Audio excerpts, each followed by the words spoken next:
तो आज मैं एक और टॉपिक को समराइज़ करने वाला हूँ, जो है एप्लीकेशन ऑफ ट्रिग्नोमेट्री। और कुछ-कुछ मतलब सिलेबस में कुछ-कुछ सिलेबस बोर्ड्स में लिखा होता है कि हाइट्स एंड डिस्टेंसेस, दोनों एक ही चीज़ है। तो ट्रिग्नोमेट्री तो सबको पता होगा, जैसे हमने चैप्टर नंबर 8 में किया था।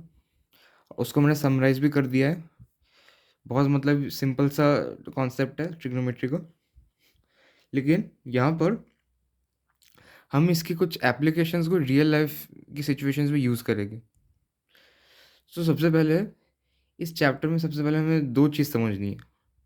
एक है एंगल ऑफ एलिवेशन और दूसरा एंगल ऑफ डिप्रेशन। तो सबसे पहली बात कि एंगल ऑफ एलिवेशन डिप्रेशन क्या होता है। सबसे पहले एनसीईआरटी बुक के पेज नंबर 196 और 197 पे आ जाइए। इधर देख सकते हैं, इस डायग्राम में एक टावर दिया हुआ है। इस टावर से एक बंदा इसे दूर से देख रहा होता है। तो इसकी जो आँख है ना, इस ऑब्जर्वर की, ये होता है पॉइंट ऑफ साइट, मतलब यहाँ से ऑब्जर्वर देख रहा होता है। और जहाँ से ये सबसे टॉप टावर के सबसे टॉप को देख रहा होता है, ये होता है लाइन ऑफ साइट।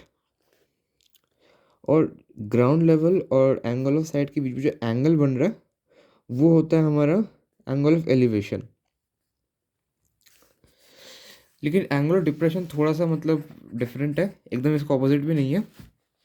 इधर सबसे पहली बात, एंगल ऑफ डिप्रेशन में क्या होता है, बंदा ऊपर होता है और वो नीचे किसी ऑब्जेक्ट को देख रहा होता है।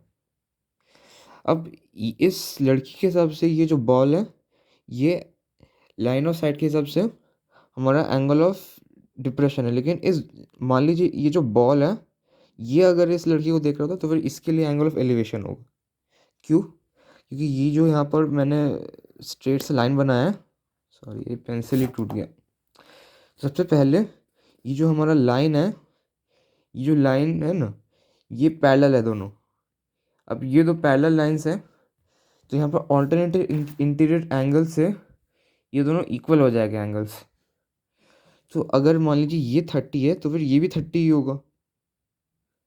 तो ये होता है हमारा मेन एंगल ऑफ एलिवेशन और एंगल ऑफ डिप्रेशन। सॉरी थोड़ा सा पॉज किया क्योंकि ये पेंसिल टूट गया था, इसे शार्प किया वापस। तो मैंने सुना है बहुत सारे लोगों की मतलब अ, थोड़ा डर जाते हैं। ये ट्रिग्नोमेट्री पहले ही इतना टफ चैप्टर है, उसके बाद इसके एप्लीकेशंस।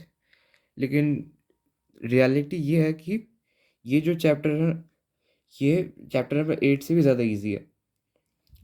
वो कैसे?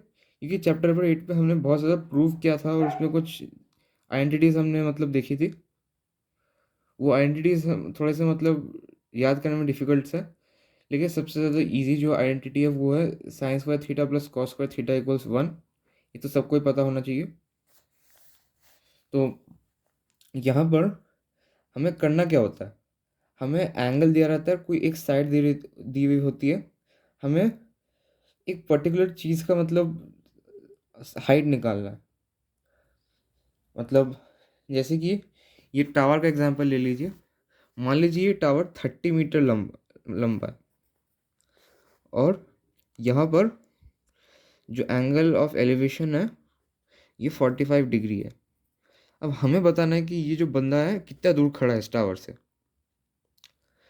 तो हमें इसके लिए मेनली 3 रेशियोज़ को यूज़ करना है, साइन कॉस टैन।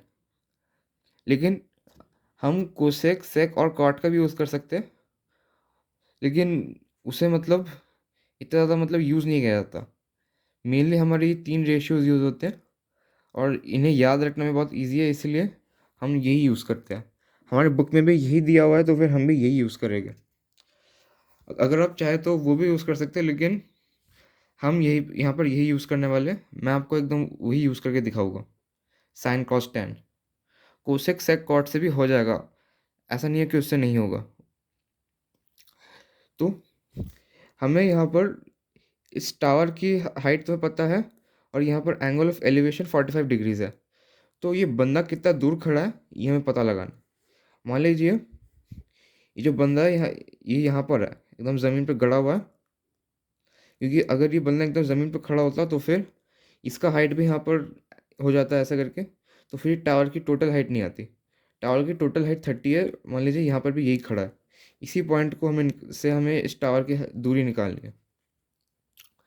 तो यहाँ पर हमारे कौन से रिलेशन यूज़ हो गए, यहाँ पर हमारा एंगल दिए, यहाँ पर यह है, तो बेस ये हो गया, ये हो गया बेस, तो ये ऑटोमेटिकली परपेंडिकुलर है। ये हाइपोटेनस अभी इसका यहाँ पर यूज़ नहीं है, यूज़ तब होगा जब यहाँ पर कोई स्लाइड बनेगा। तो अभी यहाँ पर कुछ हमें वैसा दिया नहीं है, तो फिर हम इसका यूज़ नहीं करेंगे। तो यहाँ पर दो रेशियो यूज़ होएंगे, टैन या फिर कॉट। मैं यहाँ पर टैन का यूज़ करूँगा। टैन थीटा होता है perpendicular upon base, cot theta होता है बेस अपॉन परपेंडिकुलर, दोनों से सॉल्व हो जाएगा। तो परपेंडिकुलर अपॉन बेस क्या होता है, by B equal to tan 45 degree. Perpendicular कितना है हमारा 30, बेस हमारा यहाँ पर है E D equals to tan 45 होता है 1, तो मेरा ई डी 30 आ गया। तो इसी तरह से हमारे क्वेश्चन सॉल्व होता है, और एंगल ऑफ डिप्रेशन में भी सेम होता है। इसका एक एग्जांपल मैं दिखा देता हूँ, बुक का एक एग्जांपल उठाता हूँ। तो यहाँ पर ये डायग्राम देखिए और मैं क्वेश्चन पढ़ता हूँ। From a point on a bridge across the river the angle depression in the banks of opposite sides of river are 30 degree and 45 degree respectively. If the bridge is at a height of 3 metre from the banks, find the width of the river. ये जो हमारा bridge है river से 3 metre ऊंचा है, तो ये हमारा ये हो गया। अब हमारा बेस कौन सा है, परपेंडिकुलर कौन सा है, ये भी हम नहीं पता।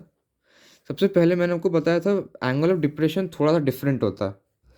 ये दोनों पैरेलल लाइंस है, ठीक है, और एंगल यहाँ से निकल के आ रहा है। तो ऑल्टरनेटिव इंटीरियर एंगल से ये और ये इक्वल हो जाएगा, ये इसके इक्वल है और ये इसके इक्वल है। तो यहाँ पर मान लीजिए यहाँ पर कोई चींटी खड़ा है, वो इस पॉइंट को देख रहा है, उसके लिए एंगल ऑफ एलिवेशन हो गया। लेकिन यहाँ पर एक बंदा खड़ा है, वो इस चींटी को देख रहा है, उसके लिए एंगल ऑफ डिप्रेशन हो गया। तो हमें एंगल ऑफ डिप्रेशन के हिसाब से सॉल्व नहीं करना, हमें एंगल ऑफ एलिवेशन बना के सॉल्व करना है, उसी से हमारा क्वेश्चन सॉल्व होता है। तो इसी तरह से एंगल ऑफ डिप्रेशन के क्वेश्चन सॉल्व होते हैं। और ये चैप्टर में बस यही था मेन। अगर ये समरी समझ आ गई तो फिर प्लीज़ थैंक यू कमेंट कर दीजिए, बहुत मोटिवेशन मिलता है। और अगर पसंद आ रहा है मेरा ये काम तो फिर प्लीज़ इसे सब्सक्राइब भी कर दीजिए चैनल को, और अपने फ्रेंड्स को दिखा दीजिए ताकि उन्हें भी मतलब थोड़ा सा समझ आ जाए अगर इस टॉपिक में कोई परेशानी आती है। तो बस इतना ही, और आज के लिए thank you and bye bye.